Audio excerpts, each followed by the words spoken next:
Ever wonder how a guy searching for a bowline knot ends up screaming about pigeon drones in a Target parking lot? That's not a bug, it's a feature. Your phone isn't spying on you, it's grooming you. In the next few minutes, I'll show you exactly how to break free. Hit play. This gets dark and weirdly funny. Part 1. The quiet before the scream. Let me tell you about Mark. Mark is a perfectly pleasant man. He coaches Little League. He returns his shopping cart to the corral. He once spent 20 minutes helping a confused elderly woman find the low-sodium soup aisle. Mark is, by all accounts, a good person. But last Tuesday, Mark spent 45 minutes in his car, alone in a Target parking lot, arguing out loud with a YouTube video about whether birds are real, not government drones, not a conspiracy about surveillance. Mark has graduated to the hard stuff. Mark now believes, with the quiet certainty of a man who has never been to therapy, that every pigeon you have ever seen is a highly sophisticated animatronic device, and the poop is actually a form of lubricant. How did Mark get here? He started by searching for how to tie a bowline knot for a camping trip. I am not joking, and neither, dear reader, is the algorithm. Part 2. The puppet master who doesn't know it's a puppet. Here is the first layer of dark humor in this tragedy. The algorithm isn't evil. Evil requires intent. Evil requires a grudge. The algorithm is not sitting in a server farm in Virginia, stroking a white cat and muttering, "Excellent." Mark is now vulnerable to the pigeon propaganda. The algorithm is a golden retriever that has learned that if it brings you a shoe, you pet it. If it brings you a car tire, you scream. So it only brings you shoes. Except the shoe in this case is outrage. The shoe is fear. The shoe is certainty. You see, the algorithm has one job. Keep Mark watching. That's it. It doesn't care if Mark is happy. It doesn't care if Mark is informed. It cares about one metric, time on site. And after analyzing 6 billion data points, the algorithm has discovered a profoundly depressing truth about the human animal. We will stare at a car crash for 90 minutes. We will watch a puppy video for 90 seconds. So what do you think the algorithm serves? Puppies or car crashes? Let me give you an example. A dark, hilarious, terrifying example. Part 3. The slippery slope of the search bar. Mark types, "Is my headache a tumor?" A reasonable, slightly hypochondriac question. A doctor would say, "Drink water and go to bed." The algorithm says, "Ah, you want the fear. I have so much fear. Please, take it from my infinite warehouse of fear." Within 3 clicks, Mark is watching 10 signs you have 24 hours to live. Number 7 will shock you. The video is made by a man named Alpha Health Patriot, who has no medical license, a neck tattoo of a snake eating its own tail, and the lighting of a horror movie. But he sounds confident. Mark watches the whole thing. His heart rate spikes. He orders a $300 MRI kit on Amazon. The algorithm takes a note.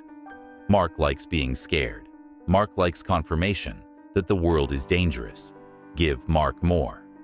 Next week, Mark searches for politics. Now, here is where the dark humor becomes tragicomedy.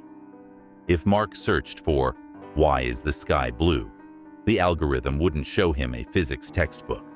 It would show him a 3-hour documentary about how NASA faked the atmosphere in 1969 to sell more Gatorade. Because nuance doesn't keep you watching, outrage does. The algorithm finds the angriest person on the planet about a given topic. It puts that person in a poorly lit room. It puts a microphone shaped like a skull on their desk. And it says, "Go. Tell Mark who the enemy is." And Mark, who just wanted to know about a tax credit, is now being told that the opposing political party has a secret basement where they eat babies and plot the downfall of flannel shirts. Part 4. The architecture of the echo chamber. This is where the psychology gets truly diabolical, and where the humor turns pitch black. Imagine you are in a room. The room has no windows. The walls are mirrors. And every time you say something, a soothing voice whispers back, "You are so smart. You are so right. Everyone who disagrees is a monster." How long until you become unbearable at dinner parties? How long until you start believing that everyone outside the room is stupid or evil? That is the digital echo chamber. But it's worse than that, because the algorithm doesn't just agree with you, it radicalizes you. Let me explain with the Pigeon incident, as I've come to call it. Mark liked a meme about politicians being dishonest, harmless, common. But the algorithm heard, Mark distrusts authority figures. Mark believes he is being lied to by invisible elites. Escalate. So the algorithm shows Mark a video titled, "Why Every News Outlet is Lying to You About the Economy." Mark watches it. He feels smart. He feels like he's in on the secret. The algorithm takes a note. Mark likes secrets. Mark likes being special. Escalate. Next video. The 5 corporations that own your brain. You are a slave. Mark watches it. He feels angry. He feels alive. He shares it with his brother, who says, "That's a bit much, Mark." Mark stops talking to his brother for 3 days. The algorithm takes a note. Mark is losing social connections. He will need us more now. Escalate. Next video. The secret society you've never heard of and why they want you sick. Mark is now in deep. He has joined a Facebook group called Awakened Souls United. The banner image is a pyramid with an eye on top. The group admin is a man who posts 17 times a day from his mother's basement and refers to himself as the archivist. Final video. After 2 weeks of this pipeline. Pigeons, a CIA psy-op you won't believe is real. And Mark, the man who coached Little League, the man who returned his shopping cart, is now sitting in a Target parking lot, yelling at his phone. "They don't even have lungs, Karen. Where are the organs? Explain the organs." Part 5. The dark humor of engagement. Here's what makes me want to laugh and cry at the same time. The algorithm doesn't care if Mark is right. It doesn't care if Mark is wrong. It cares if Mark comments. And nothing makes Mark comment faster than being told he is an idiot. So here is the grotesque ballet of our times. A rational person posts a fact check. The algorithm boosts the fact check to Mark's echo chamber. Mark sees the fact check as proof of the conspiracy, because why else would they try so hard to debunk it? Mark writes a furious paragraph about sheeple and wake up. The algorithm celebrates. Engagement. Mark typed 200 characters. Show him more pigeons. The fact checker, the person trying to help, has just become the algorithm's most valuable employee. They have fed the machine.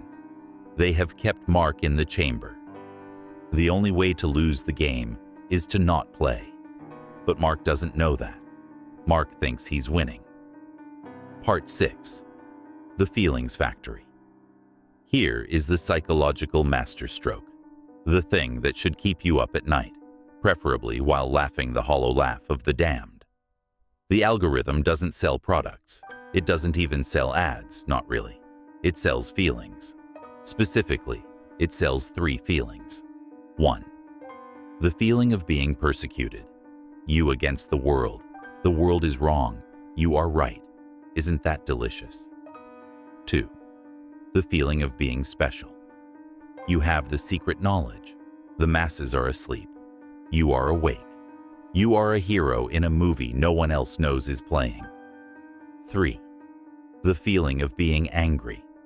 Anger is a drug. It's warm. It's energizing. It gives you purpose. And unlike happiness, which is fragile and quiet, anger will keep you glued to a screen for 6 hours while you yell at a stranger named XX_truthseeker_XX about bird lubricant. Mark's wife asks him, "Honey, why are you so stressed? You used to garden. You used to play guitar. Now you just stare at your phone and mutter about avian drones." Mark looks up. His eyes are bloodshot. His phone is at 4% battery. He says with complete sincerity, "I'm saving the world." The algorithm, silently, takes a note. Mark is now emotionally dependent. He will not leave, ever. Mission accomplished. Part 7. The Escape, or How to Piss Off the Machine. So what do we do? How do we get Mark out of the Target parking lot? This is where the dark humor turns into something almost hopeful, if you squint. The algorithm has a weakness, one single exploitable flaw. It cannot make you watch what bores you. I know, that sounds too simple. But think about it. The algorithm is a prediction engine. It guesses what will keep you watching. If you consistently refuse to take the bait, if you see the screaming man with the skull microphone and you scroll past, the algorithm gets confused. But the screaming worked yesterday, the algorithm thinks in its cold mathematical way. You have to become boring. You have to become a gray rock in a river of outrage. See a video titled, "The Truth About Thing That Will Make You Scream?" Scroll. See a comment thread where two strangers are calling each other Nazis? Scroll. See a friend share a meme that is obviously designed to make you furious? Do not comment. Do not engage. Send them a text message like a human being. Or better yet, go outside. The algorithm is a parasite, and parasites die when the host changes its behavior. Part 8. The Punchline. Here is the final, darkest joke of all. Mark, after 3 weeks of the Pigeon conspiracy, finally stumbles upon a video that debunks it. A boring video. A professor with a sweater vest and a whiteboard. No dramatic music. No skull microphone. The professor says, "Pigeons have been around for millions of years. They have bones. They have organs. Here's a diagram." Mark watches for 30 seconds. He isn't angry. He isn't scared. He is relieved. He turns off his phone. He goes inside. He hugs his wife. He picks up his dusty guitar.